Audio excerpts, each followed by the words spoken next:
Hello, Cougars and Rams alumni and friends. I hope you are well, your family is well, your community is well, and you are in some ways enjoying the summer so far. Last year, I started what I'd hoped would be a tradition of an annual meeting with our alumni group leadership and our highly engaged stakeholders to share our strategic direction, report back on progress, and share the great student-athlete stories of the year. But then March hit, and COVID-19 changed our lives in unprecedented ways. The world has responded, shifted priorities, and refocused on family and well-being. For far too many, COVID-19 has had significant economic impacts on our businesses, the organizations who employ us, our governments, and for many, our personal finances. It is our hope that the impact on your lives has been moderate. There is much for me to say today to inform you of where we've been, where we are, and where we're going in the coming year. So I'll jump right in. I'll begin with a brief review of our progress around our strategic priorities. First, student-athlete-centered academic support.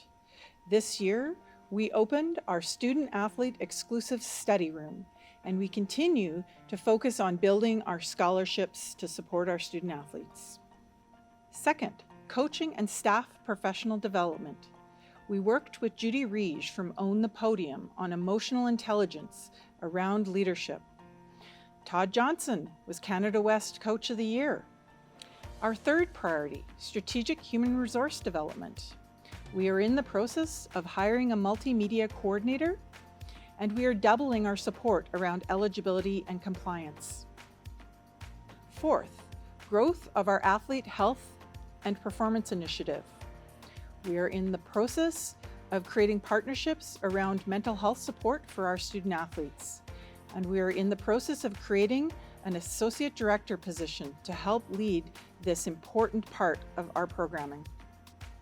Our fifth priority, competitive success. I'll start with football.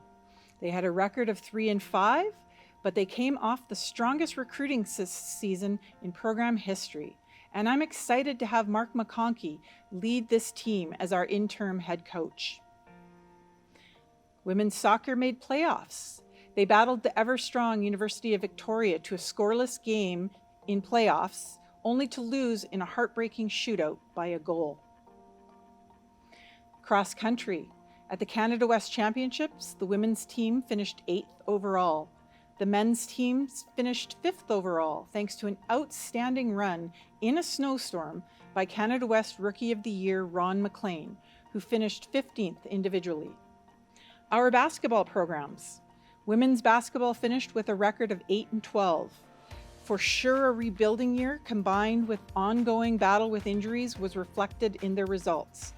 But Coach Taylor has lined up top local talent and national talent to join the 2021 roster and bring the team back as a national contender. The men's team was led by second-team Canada West All-Star Carter Miller. The team finished with a very respectable 10-10 record in the regular season in the uber-competitive Canada West Men's Basketball Conference.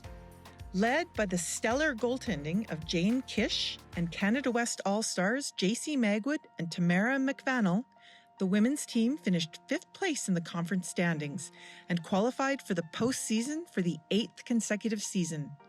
Coach Sarah Hodges has a talented 8-player recruiting class coming in that includes 3 high-scoring forwards from the strong Regina Rebels program.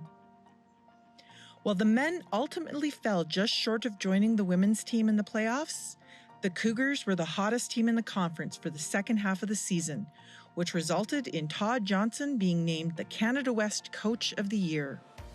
The Cougars expect to return almost all of their roster next year with some key additions, which include Regina Pat's captain, Austin Pratt. Women's volleyball.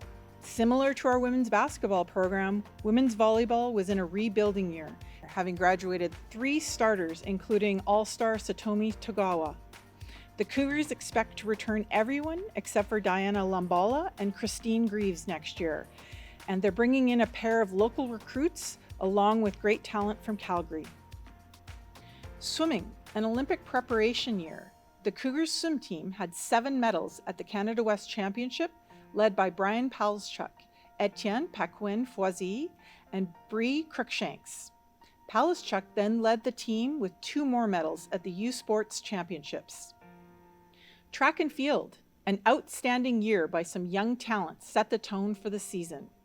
Continuing on the success of her rookie year, Jolie Welburn had silver and bronze medals at the Canada West Championship and a record-breaking gold medal in the pentathlon. On the men's side, rookie Scott Joseph broke onto the scene in record-breaking fashion. At the Canada West Championships, Joseph took home gold and bronze in long jump and triple jump, breaking head coach Wade Huber's long-standing long jump school record. In addition, he claimed Canada West Rookie of the Year honors. He closed the season in spectacular fashion at the U Sports Championships, winning gold and breaking a 45-year U20 national long jump record.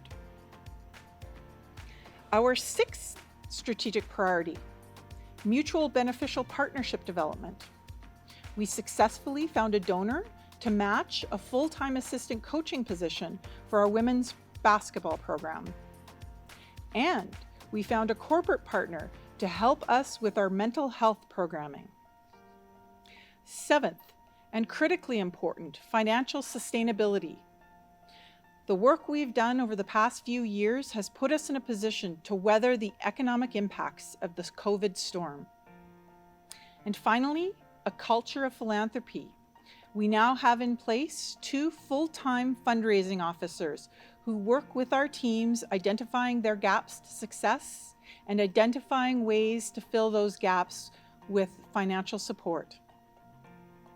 COVID-19 has affected our institution and our student athletes in significant ways. As you know, the campus was shut down in March.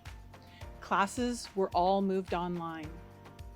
The spring-summer semester was delivered completely online, and the rec and athletic fee as a result was not collected. And as you may know, Canada West made the very difficult decision to not deliver sport this fall, and in essence, canceling our women's soccer and our football seasons. But we are moving forward. Where are we now? Our university is committed to our athletic financial award commitments so that our student athletes will not be economically disadvantaged by COVID. We have returned to training on campus. We are planning for the fall and updating our protocols to allow for expanded training and hopefully some type of competition. Campus housing will be open so that our student athletes may live on campus if they need to. And finally, we are planning an alumni fundraising appeal to help our teams overcome some of the economic disadvantages they had by losing all of their summer programming. I will close by saying thank you for being a part of our team as alumni, family, and friends. We are working hard to keep momentum for our student athletes' academic and athletic growth in the coming year. I wish you, your families, and livelihoods nothing but the very best. Be well.